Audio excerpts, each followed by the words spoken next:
Semua dapat strength untuk lanjutkan.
Terima kasih Tuhan buat hadirat. Kau tidak pernah melihat jumlah kami, tapi Engkau melihat isi hati kami yang begitu haus dan lapar mengejar, mencari wajah. Karena hanya dalam hadirat Tuhan kami dipulihkan, dalam hadirat Tuhan kami disembuhkan, dalam hadirat Tuhan kami dibebaskan, dalam hadirat Tuhan kami mengalami pertobatan. Terima kasih buat hadirat-Mu Bapa. Kami boleh merasakan kasih yang nyata di tempat ini. Dan kami tahu, sebentar lagi kami akan diberkati. Firman-Mu akan memberkati kami. Roh Kudus, urapi kami semua. Urapi hamba-Mu secara khusus. Untuk menyampaikan isi hati Tuhan di akhir zaman ini. Sehingga kami semua diperbaharui. Untuk dijadikan umat yang lebih daripada pemenang di dalam nama Tuhan Yesus. Terima kasih Bapak. Bicaralah, bicara. Kami siap kemudian dalam hadirat untuk mendengarkan isi hati. Segala hormat, pujian, kuasa, kemuliaan, kemasyuran, kejayaan hanya bagi-Mu Tuhan. Dalam nama Tuhan Yesus Kristus, kami mengucap syukur dan berdoa. Yang siap menang firman Tuhan sama-sama katakan, amin. Silakan duduk Bapak Ibu saudara-saudara sekalian. Shalom. Selamat pagi. Tuhan Yesus baik. Puji Tuhan.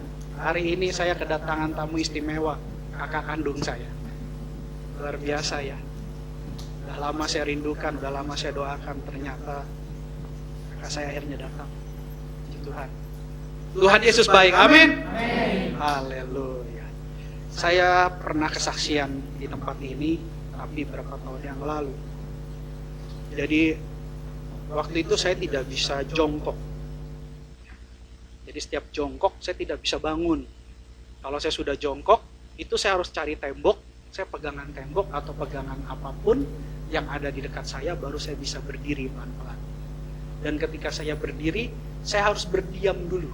Itu terjadi tahun, seingat saya itu kalau tidak salah, tahun-tahun 2008. 2000 berapa ya, Mas? 2007. Jadi kalau saya jongkok, saya itu harus ngerembet gitu. pegang tembok atau pegang sesuatu untuk bisa berdiri. Dan setelah saya berdiri, itu saya harus berdiam dulu, terus saya agak luruskan kaki saya baru bisa jalan. Jadi kalau misalkan saya di public area, dan saya tiba-tiba saya mau ke restroom, saya harus cari yang modelnya model duduk, nggak bisa model jongkok. Kalau model jongkok itu sangat menyiksa, dan mungkin saya bisa paling lama di tempat itu, karena butuh proses. Nah, karena ini sudah mengganggu, dan sangat mengganggu kehidupan saya, aktivitas saya akhirnya ke awal bros. Saya di-scan lutut saya, dan ternyata hasil scan-nya ada tulang tumbuh di lutut. Jadi setiap dari kita kalau nanti sudah tua akan mengalami tulang tumbuh.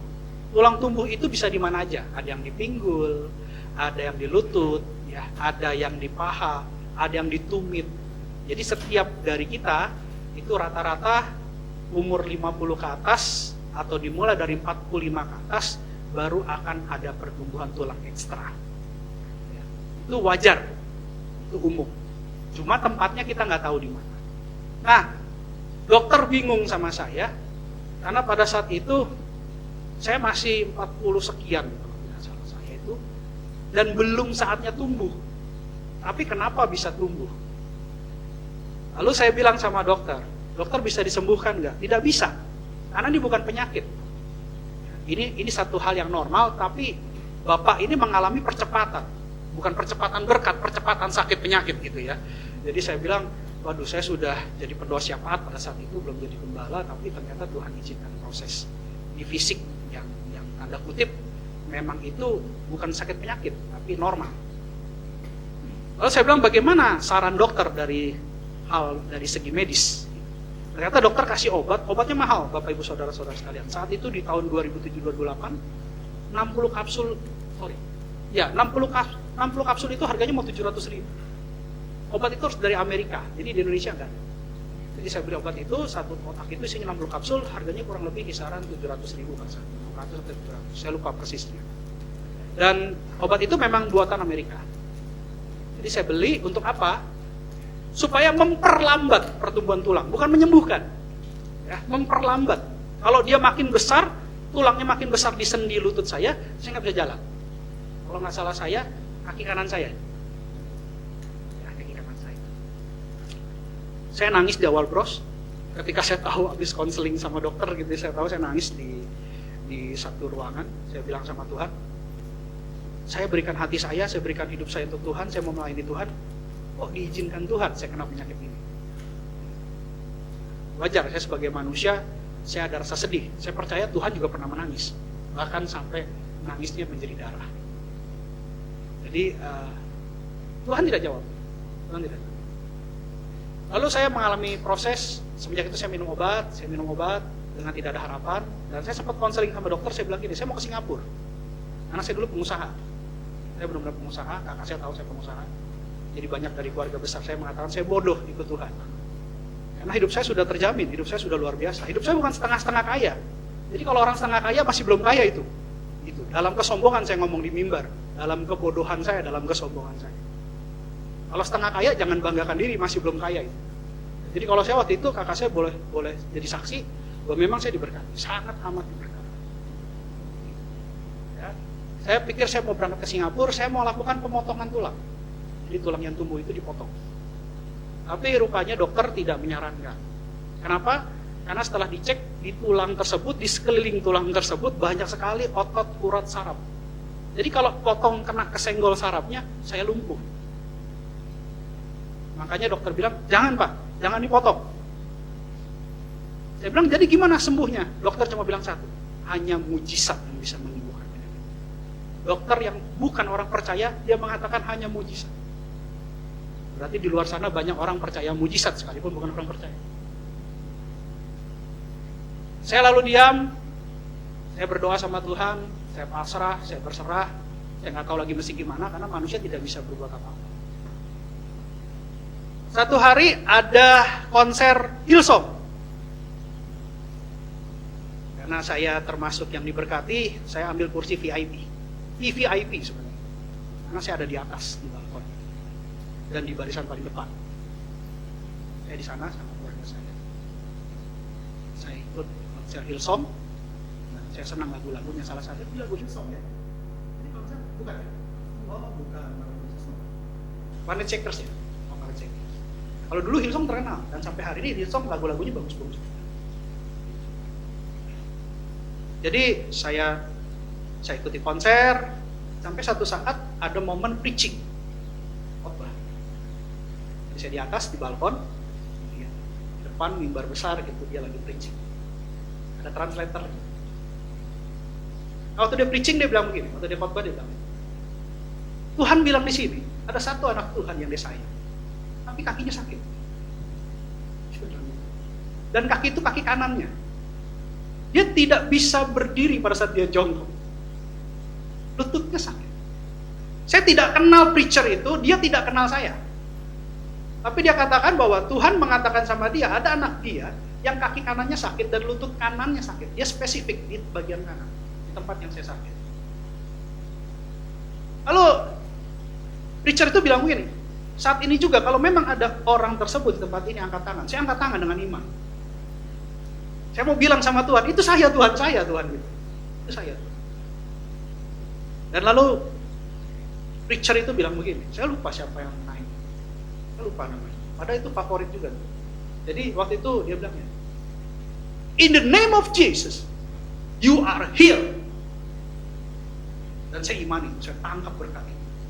Saya tidak setengah iman, saya tangkap. Karena saya tahu yang bisa menyembuhkan saya cuma satu, namanya Yesus. Saya tangkap, saya kalau diberkati saya tangkap itu berkat. Saya tangkap, saya bilang, dalam nama Tuhan Yesus. Dia bilang, saat ini juga kamu sembuh. Lalu dia bilang, jongkok. Saya jongkok. Saya jongkok. Berdiri, saya berdiri. Tidak ada rasa sakit lagi. Saat itu juga saya sembuh. Tuhan yang menyembuhkan saya. Beri kemuliaan buat Tuhan. Saya mau katakan, bukan preacher itu yang hebat. Bukan pengkhotbah itu yang hebat. Tapi kuasa Yesus yang dahsyat. Amin. Nah, sekarang kita mau belajar sesuatu yang saya dituntun oleh Roh Kudus untuk mengajarkan kita semua bagaimana kita mengaplikasikan di dalam nama-Nya. Jadi tema khotbah kita di dalam nama. Kita mau belajar. Kita buka dulu Lukas 9 ayat 49. Akan ada pro dan kontra dalam firman Tuhan, nanti kita akan buka. Lukas 9 ayat 49. Coba kita. Lukas 9 ayat 49. Demikianlah firman Tuhan. Yohanes berkata, Guru, kami lihat seorang mengusir setan demi namamu. Lalu kami cegah orang itu, karena ia bukan pengikut kita. Lanjut ayat 50. Lalu Yesus bilang begini, Yesus merespon begini. Yesus berkata kepadanya, jangan kamu cegah, sebab barang siapa tidak melawan kamu, ia ada di pihak kamu. Demikianlah firman Tuhan. Amin. Saya mau tanya, orang ini ngusir setan pakai nama siapa? Pakai nama Yesus. Coba Pak, mundur satu ayat lagi. Pakai nama Yesus. Sekarang saya tanya, setannya lari gak? Tahu dari mana? Pakai nama Yesus. Oh, nama Yesus berkuasa. Berarti sekarang saya tanya, siapa yang percaya nama Yesus berkuasa? Saya. Siapa yang percaya kalau kita berdoa dalam nama Yesus, doanya pasti dijawab? Saya. Oke. Malaikat tolong catat ya yang tadi angkat. Berarti mayoritas di gereja ini, masa tidak melihat semua tangan terangkat 100%. Mayoritas di gereja ini mengakui, mensepakati bahwa nama Yesus berkuasa. Amin. Oke. Kita akan belajar pro dan kontra di luar sana tentang firman Tuhan. Kita buka Kisah Para Rasul 19 ayat 13. Kisah Para Rasul 19 ayat 13. Kisah Para Rasul 19 ayat 13.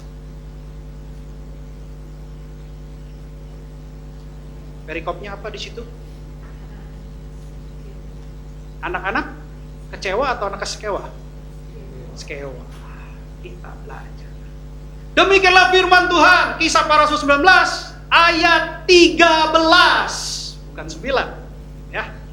Oke, juga beberapa tukang jampi Yahudi yang berjalan keliling di negeri itu mencoba menyebut nama Tuhan Yesus atas mereka yang kerasukan roh jahat dengan berseru katanya, "Aku menyumpahi kamu demi nama Yesus yang diberitakan oleh Paulus." Ayat selanjutnya 14. Mereka yang melakukan hal itu ialah 7 orang anak dari seorang imam kepala Yahudi yang bernama Skewa. Lanjut ayat 15. Tetapi roh jahat itu menjawab, "Yesus aku kenal, dan Paulus aku ketahui. Tetapi kamu, siapakah kamu?" Lanjut ayat 16. Dan orang yang dirasuki roh jahat itu menerpa mereka dan menggagahi mereka semua dan mengalahkannya sehingga mereka lari dari rumah orang itu dengan telanjang dan luka-luka. Kalau kita baca 4 ayat ini, nama Yesus berkuasa gak? Nama Yesus berkuasa gak? Coba ayat kembali ke ayat 15. Ayat 16, lihat. Ya. Orang yang dirasuki roh jahat itu menerpa mereka dan menggagahi mereka semua. Tahu arti kata menggagahi tak? Artinya itu ditindas gitu. Menggagahi mereka semua dan mengalahkannya. Menang atau kalah? Sehingga mereka lari. Siapa yang lari? Orang yang mengusir setan. Ya. Mereka lari dari rumah itu dengan, waduh, ngeri disebutnya. Bukan hanya luka-luka, plus telanjang, dipermalukan dan disakiti. Udah disakiti, dipermalukan, ngeri kan? Nah, saya mau tanya sekarang, ini yang diusir siapa? Roh jahat, setan ya, roh jahat ya, yang namanya syaiton. Coba kita lihat di ayat 13, mundur 13. Aku menyumpahi kamu demi nama Yesus yang diberitakan oleh Paulus. Diusir atau disumpahi? Makanya jangan nyumpah pakai nama Tuhan Yesus. Gak boleh tuh. Gak boleh ya, gak boleh, gak dikabulkan. Nah, sekarang pertanyaan, tapi pakai nama Tuhan Yesus enggak? Jadi enggak, tak dulu sebentar. Pelan-pelan. Tadi yang bilang nama Tuhan Yesus berkuasa siapa? Lo enggak, ini kita belajar Alkitab, jangan sampai di luar sana firman kamu tuh kebohongan kan gitu kan. Lah terus kita nggak ngerti kan, kita jadi Kristen yang udah berabad-abad, waduh, bukan berpuluh tahun, berabad-abad sudah jadi Kristen yang berjanggut. Orang bilang Kristen keturunan. Karena dari bayi sudah jadi Kristen, lahir wah jadi anak Tuhan.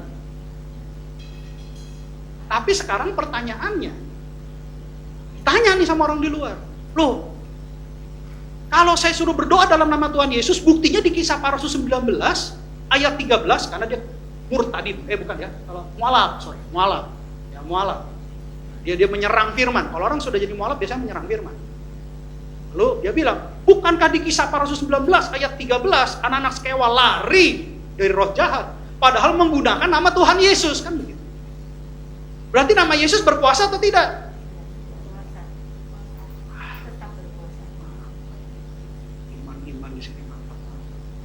Tapi mungkin saya lihat di kepala atas beberapa jemaat tanda tanya besar.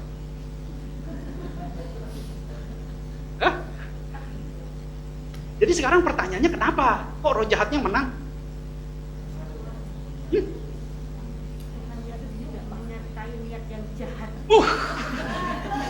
Haleluya. Berarti kalau minta doa tidak boleh niat yang jahat.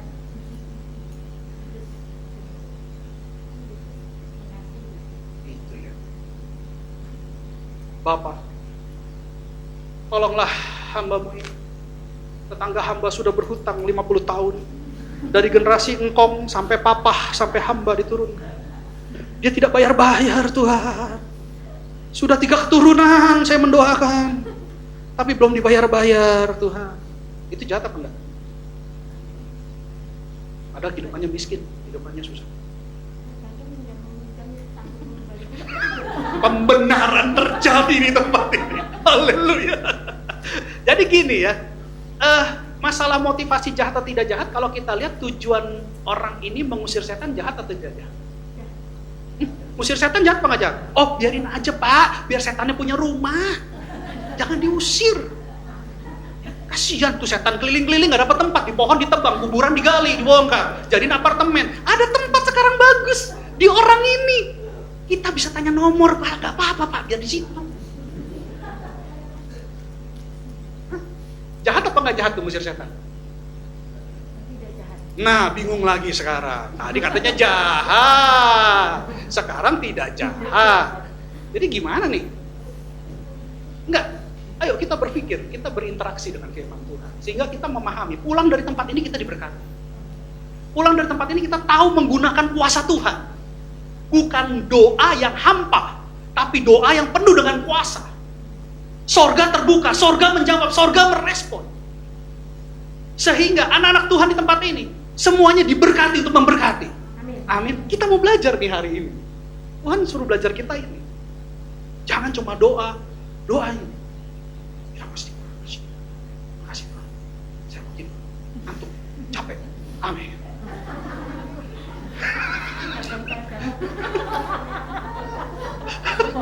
Bahaya itu.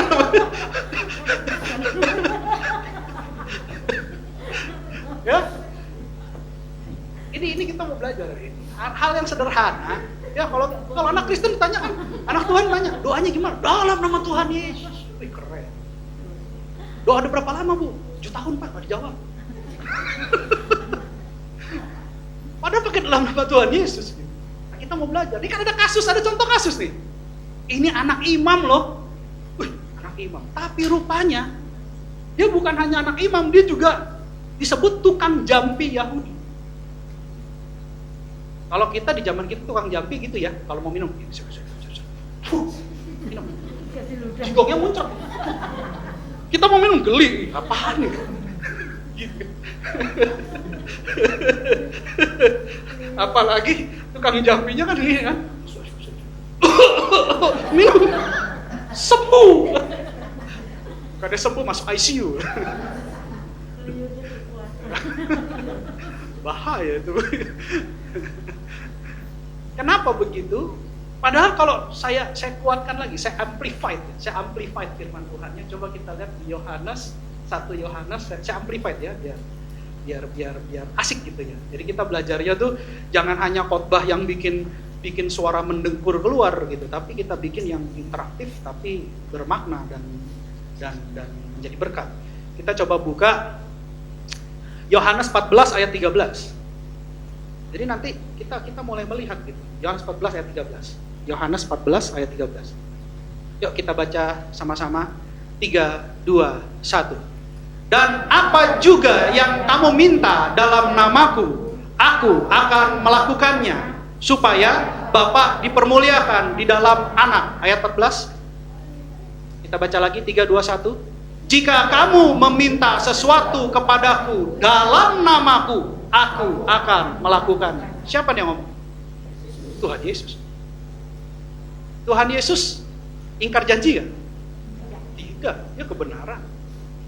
Jadi sekarang pertanyaannya, kenapa anak skewa ini, gitu ya, nggak disebutin namanya, anak skewa ini mengusir setan dalam nama Tuhan Yesus, setannya nggak lari, setannya malah menyerang, bahkan melukai dan mempermalukan. Kenapa? Karena kuasa Yesus salah digunakan. Nah tadi saya tanya, ngusir setan salah nggak? Jadi salahnya di mana? Menyumpahi. Kuasa Yesus untuk mempermuliakan. Mempermuliakan siapa?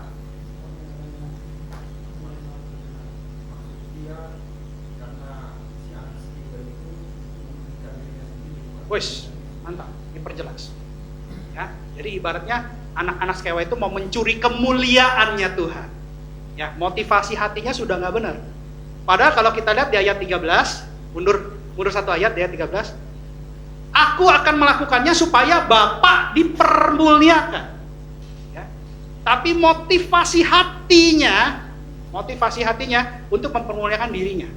Itu kan skenario yang kita asumsikan melihat amplified God words di sini, itu ya, firman Tuhan di sini. Nah, tapi sekarang kita perjelas dari kasusnya Skewa. Kita balik lagi ke Kisah Para Rasul 19 ayat 15. Coba kita perhatikan di sini. Kisah Para Rasul 19 ayat 15. Kita akan dapat jawabannya di sini.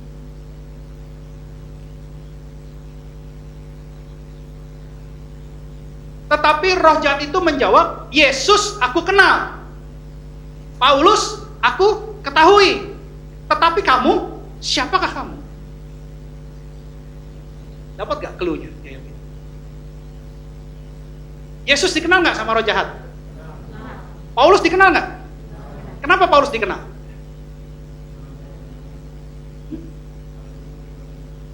Dia murid Tuhan Yesus. Dia benar-benar ada di dalam Tuhan Yesus. Sekarang saya tanya, terkadang kalau kita bertemu dengan seseorang yang terkenal, hamba Tuhan yang terkenal, terus ditanya, kamu gereja di mana? Sama si hamba Tuhan yang terkenal, kamu gereja di mana? GBI mana? GBI Pantai Permata. Lalu si hamba Tuhan yang terkenal tanya, di mana tuh? Itu loh, di dekat Baloi. Iya, tapi di mana ya? Terus kita mulai menyebutnya apa? Cafe Permata. Betul ya? Iya. Orang kan lebih banyak mengenali kejahatan daripada yang kebenaran kan? Kalau tempat-tempat, puji Tuhan, kalau kita gereja kita belakangnya diskotik semua kan? Itu loh yang deretan Kampung Bule. Ada gereja di situ tuh. Itu namanya GBI Kampung Bule.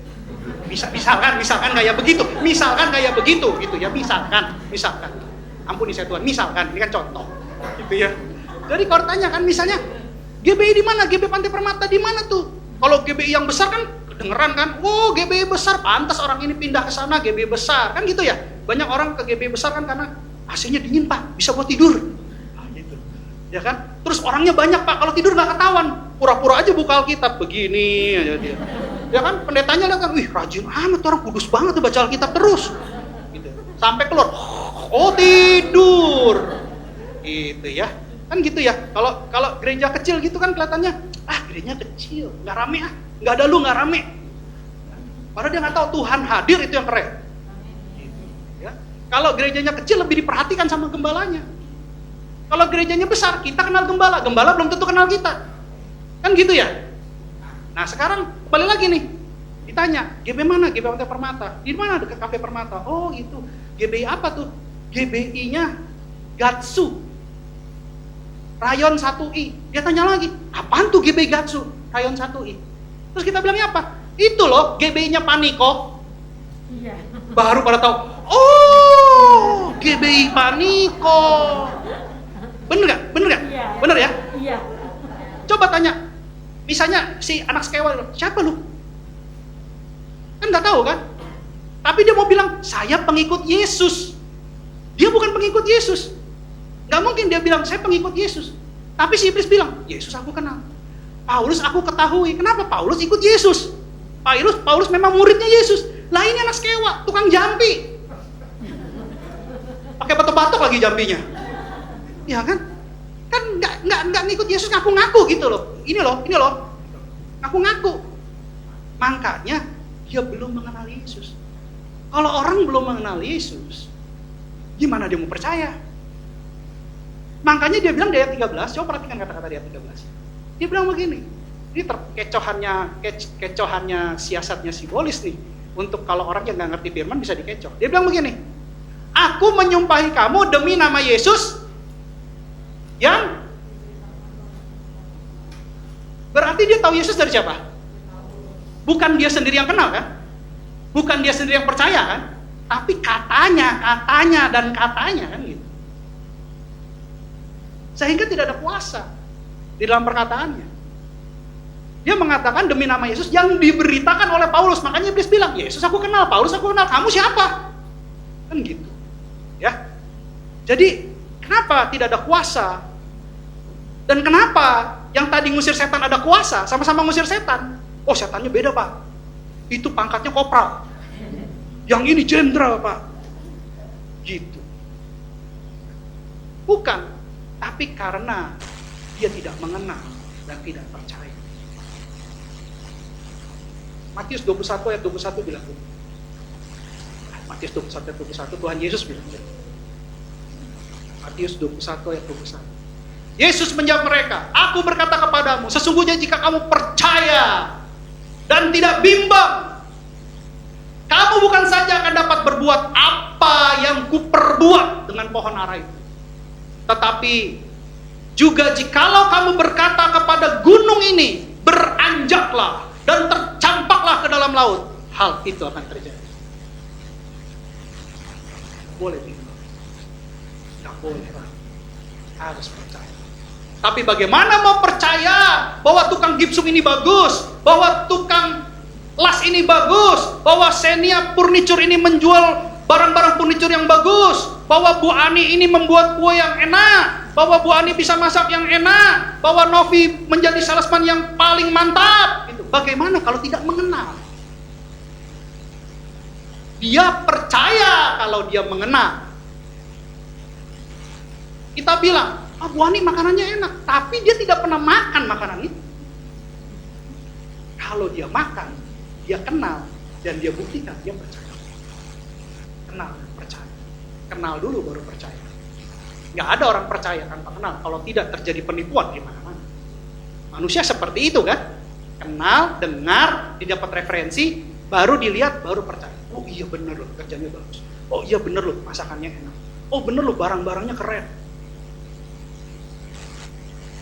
Coba kalau kita dengar gini, saya dengar Xenia Furniture jualan mie ayam enak loh. Apa hubungannya Xenia Furniture mie ayam? Ngerti maksud saya? Karena memang sudah terkenalnya di situ, orang kenal, kita dikenalin, kita percaya. Oh iya benar, ya bagus, dia jual furniture. Gitu ya. Atau bisa bilang gitu, kemarin saya beli kursi, di mana? Di rumah Bu Ani. Ah, Bu Ani berubah struktur jualan kursi sekarang. Berarti kan gitu. Misalkan seperti itu. Jadi orang kenal dulu. Yesus harus diperkenalkan dulu. Setelah diperkenalkan baru percaya. Setelah percaya harus ada dalam. Ayatnya ada nggak Pak? Ada ayatnya. Nah, kita buka 1 Yohanes 4. 1 Yohanes 4 ayat 16. 1 Yohanes 4 ayat 16. Ini kuncinya ada di sini. Kita telah mengenal dan telah percaya akan kasih Allah kepada kita. Allah adalah kasih. Dan barang siapa tetap berada di dalam kasih, ia tetap berada di dalam Allah dan Allah di dalam.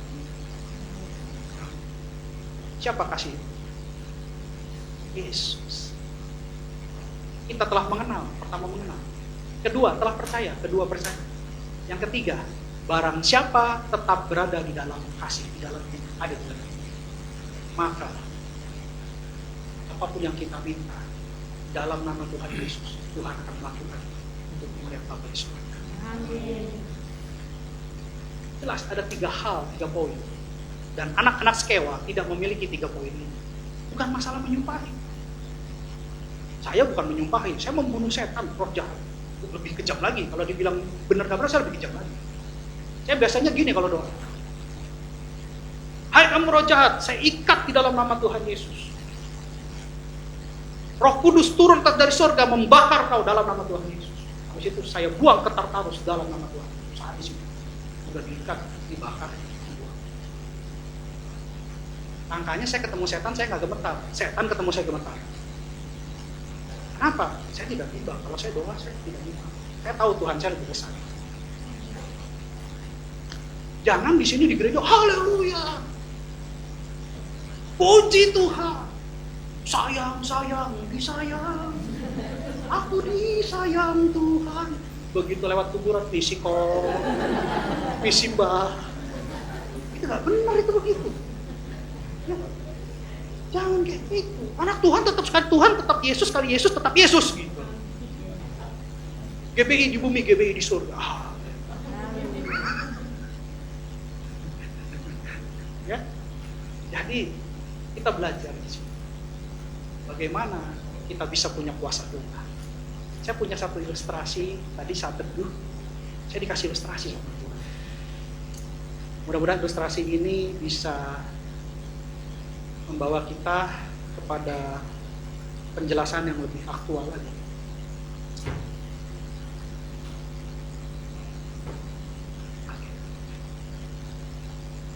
Ini bukan teh, ini bukan peach water, bukan juga pemikiran yang lain. Saya nggak usah jelaskan di sini. Saya tahu. Anak-anak saya tahu, anak rohani saya tahu. Bertobat. Oke. Ya, jadi ini diasumsikan, saya kasih warna, ini adalah doa-doa kita. Doa buat kesehatan, doa buat keluarga, doa buat usaha, bisnis, pekerjaan, doa buat pelayanan, doa buat keluarga besar, doa buat orang tua kita, doa buat bos kita.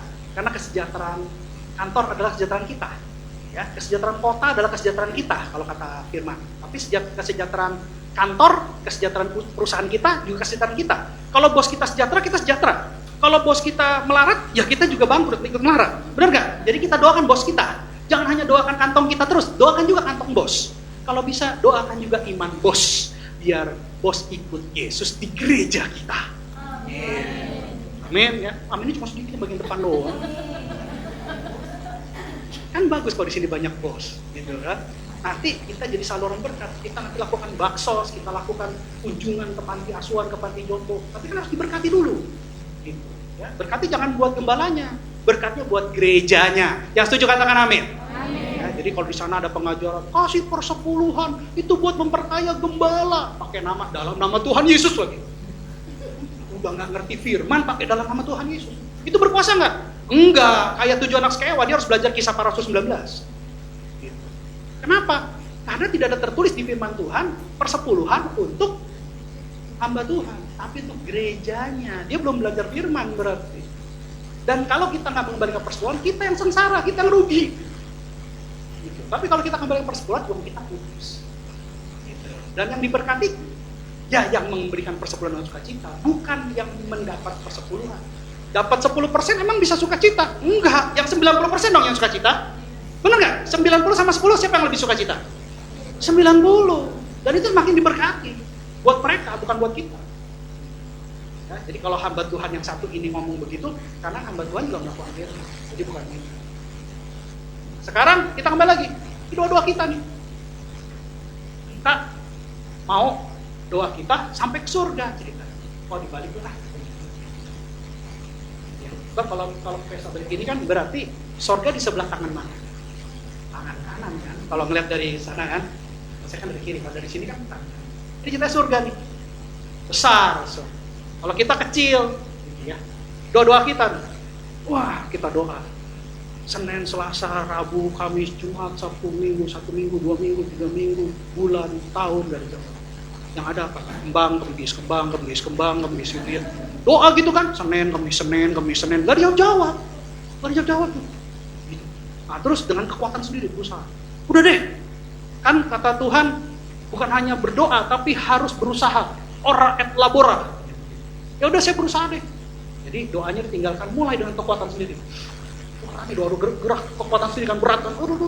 Orang begini megang kan, sebentaran tahan. Coba 2 hari megang begini, kaku tangannya. Bener gak? Wah, aduh, kan ini kan berhari-hari, berminggu-minggu, bertahun-tahun, berbulan-bulan gak dijawab nih. Aduh, berat. Lama-lama kita usahakan. Mungkin nyampe lah doanya lah dengan kekuatan kita gitu ya sedikit gitu ya karena kita udah dijawab. Kenapa? Karena pakai kekuatan sendiri. Tangan udah pegel-pegel, dikerokin kiri kanan, panggil tukang urus, aku puntuk. Kasih ginseng di bebet-bebet, kasih arak di pohon kan, tetap kasih capek. Bolak-balik ke mitra, ke sinseng, karena kekuatan sendiri. Tapi kalau anak Tuhan beda. Tadi Pak Edwin kasih khotbah dalam nama Tuhan Yesus. Intinya 3. Mengenal, percaya. Yang ketiga, ada di dalam dia. Ada dalam dia berarti tidak berdosa loh ya, karena barang siapa mengatakan ada dalam dia, hidup sama seperti dia. Artinya berusaha untuk hidup kudus. Ya, di dalam dia. Terus apa? Kan ada Yesus. Kan tadi tema khotbahnya dalam namanya, ada kuasa dalam namanya. Teringat Yesus. Oh, kita mengenal yang namanya Yesus, kita percaya bahwa Yesus bisa menyampaikan. Ini ilustrasinya selang. Kita mengenal, oh ada selang. Kita percaya juga selang ini bisa mentransfer air ke tempat lain. Kan gitu. Kita ingat sama Tuhan Yesus, kita ingat sama selang. Tapi kan kita nggak mungkin percaya selang ini bisa kalau kita nggak pernah mendengar tentang selang. Kita nggak akan percaya Yesus bisa kalau kita tidak pernah mengenal Yesus. Tapi begitu kita mendengar Yesus dari kesaksian-kesaksian teman-teman kita, kesaksian jemaat di sini, pengerja di sini, puji Tuhan. Kalau sukacita, dia kasih tahu gembalanya, Pak, saya dapat ini. Tapi kalau susah, apa terbalik ya? Oh terbalik ya. Kalau duka cita baru kasih tahu gembalanya, Pak lupa, saya ada masalah Pak. Tapi kalau sukacita lupa, terbalik rupanya. Enggak lah, di sini semua bagus-bagus kok. Sukacita, duka cita, kasih tahu gembalanya ya. Tapi sih biasanya sih duka cita baru ketemu gembalanya. Pak, ada waktu nggak saya mau ngomong? Kalau sukacita lupa. Tapi enggak lah, di sini baik-baik. Ya. Di sini kalau ada panen pisang, tuh pisang dikirim. Dapat mujair dikasih mujair gembalanya. Itu wah baik itu. Pokoknya di sini jemaatnya bagus-bagus lah. Saya senang itu Tuhan, makasih ya Tuhan. Aduh. Jadi kita kembali lagi nih, ingat nih sama selang ini. Wah ada Yesus. Kalau gitu saya doa dalam nama Tuhan Yesus. Saya nggak mau pakai kekuatan saya. Emang saya harus berusaha, tetap saya harus berusaha. Tapi saya percaya satu hal, Tuhan Yesus berkuasa. Akhirnya minta tolong sama Tuhan. Tuhan, saya minta tolong Tuhan. Saya punya banyak doa, saya punya banyak pergumulan, saya punya banyak kebutuhan. Dan semuanya nggak bisa selesai buat Tuhan. Saya mohon bantuan, saya mohon pertolongan. Dan saya percaya Engkau mengasihi saya. Saya percaya Engkau akan menjawab doa saya di dalam nama Tuhan Yesus. Karena Allah itu, Allah Bapa itu Maha Kudus. Kita yang tidak kudus tidak bisa ke Maha Kudus. Harus melewati yang kudus. Pengantara. Yesus adalah yang kudus, yang dipilih Tuhan sebagai anak Allah. Juru selamat kita. Jadi kita bisa menyampaikan doa kita ke surga melalui Yesus yang kudus. Karena kita tidak kudus. Ini Maha Kudus. Untuk ke Maha Kudus kita butuh perantara yang kudus, yaitu Yesus. Sehingga pada saat kita doa, Tuhan, berkati kesehatan hamba-Mu. Tuhan, kiranya berikan kesehatan, kekuatan, bahkan pemulihan. Bapa dalam surga, saya kerja sudah lama tidak berpromosi, tolong gerakkan jama lawat bos saya. Sehingga ketika bos saya lihat saya, dia ingat bahwa saya benar-benar bekerja untuk dia. Promosikan saya Tuhan, karena promosi dari Tuhan tidak ada yang bisa turunkan. Dalam nama Tuhan Yesus, masuk lagi Tuhan. Bapa dalam surga, berkati orang tua saya, jaga dia, berikan kesehatan, berikan penolong yang tulus dari Engkau. Engkau bisa menjaga dia 7x24 jam. Di dalam nama Tuhan Yesus, masuk lagi. Cepat. Kenapa? Karena ada Yesus yang menjadi perantara kita ke surga. Sehingga doa-doa kita sudah tidak capek lagi. Melalui Yesus, dalam nama Yesus. Karena kita mengenal, percaya, dan ada di dalam. Sehingga nama Yesus berkuasa. Amin. Beri kemuliaan buat Tuhan. Puji Tuhan. Jadi hari ini kita belajar yang mungkin terlihat sederhana, tapi menurut saya ini luar biasa. Karena saya percaya ketika kalian mengerti, fokus akan firman ini, keluar dari tempat ini, kita semua akan jadi orang yang lebih dari mengenal. Karena ada kuasa.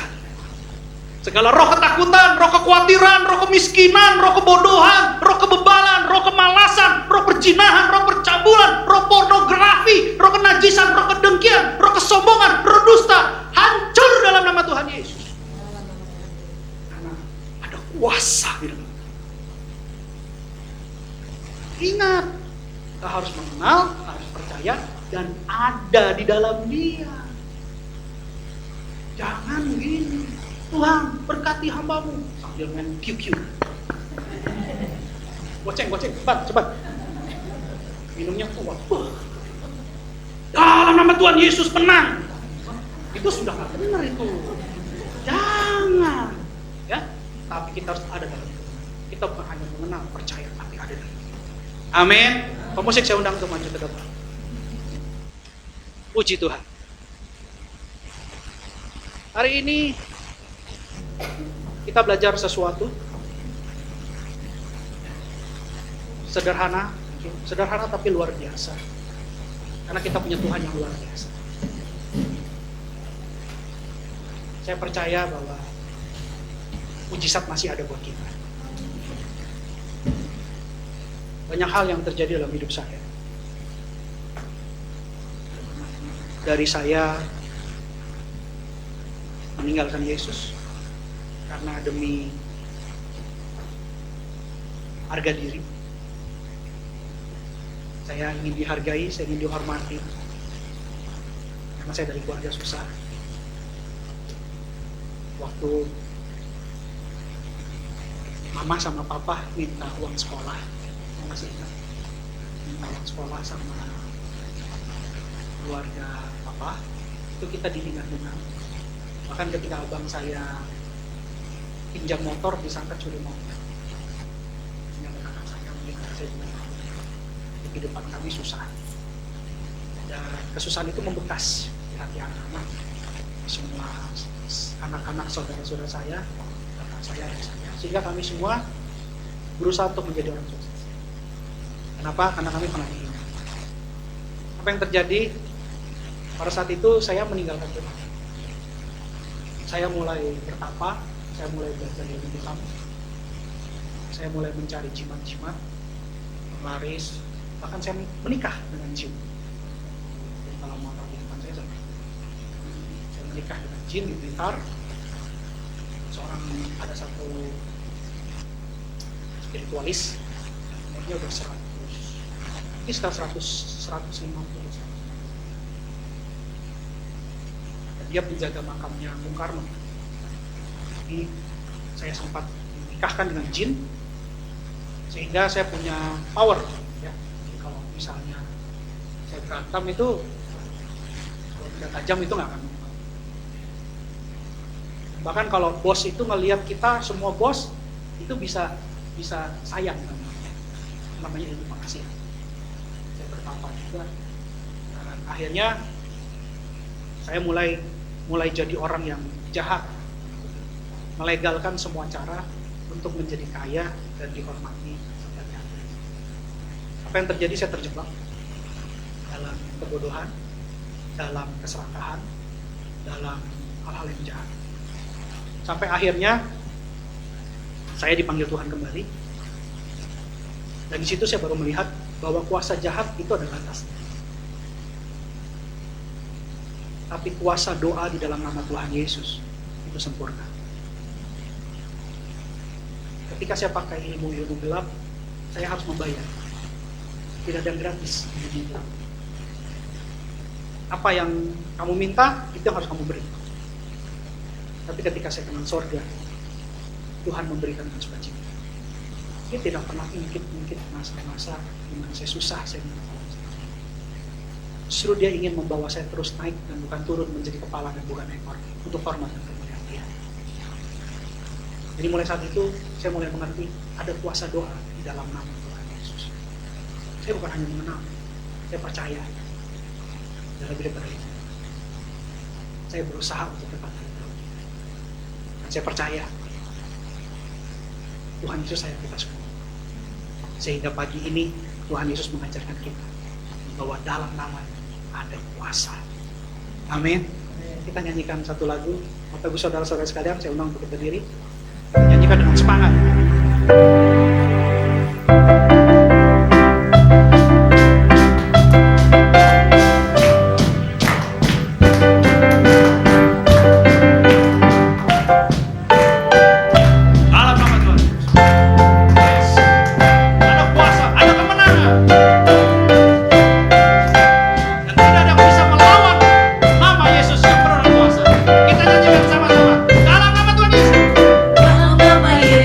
Dalam nama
Gereja kami memiliki tema, bangkit dan jadilah pemenang. Sumber kemenangan adalah Tuhan. Kemenangan berasal dari Tuhan. Kami percaya firman-Mu pagi ini mengajarkan kami untuk keluar sebagai pemenang dengan menggunakan kuasa doa, yaitu di dalam nama Tuhan Yesus. Terima kasih Roh Kudus, Kau mengajarkan kami. Biarlah kami semua mulai saat ini bukan hanya mengenal, bukan hanya percaya, tetapi ada di dalam Dia, yaitu Yesus namanya. Sehingga pada saat kami melepaskan doa, sorga menjawab, sorga merespon, dan sorga terbuka di dalam nama Tuhan Yesus. Terima kasih Bapa. Berkati benih firman ini di ruang tanah hati anak-anak, sehingga berakar, bertumbuh, dan berbuah. Kami percaya buahnya bisa dinikmati dan dibagikan bagi banyak orang untuk hormat dan kemuliaan di dalam nama Tuhan Yesus. Terima kasih Bapak yang mulia. Terima kasih Tuhan Yesus. Terima kasih Tuhan Yesus. Mari kita siapkan hati kita untuk menerima berkat yang terbaik dari Tuhan. Kekasih-kekasih Kristus, sama seperti engkau membuka kedua tanganmu dan pintu hatimu di hadapan Tuhan, pintu surga terbuka di hadapanmu. Pulanglah dan bawalah berkat kuasa doa, berkat kemenangan, berkat keberhasilan, berkat keberuntungan, berkat kesehatan, berkat Abraham, Ishak, dan Yakub, bahkan shalom dari Allah Bapa kita di surga oleh Tuhan kita Yesus Kristus dan persekutuan yang manis bersama dengan Roh Kudus mulai saat ini sampai Tuhan Yesus menjemput kita di awan-awan yang permai. Setiap kita orang percaya yang sudah menerima berkat Tuhan sama-sama katakan amin. Selamat hari Minggu, Tuhan Yesus memberkati. Shalom.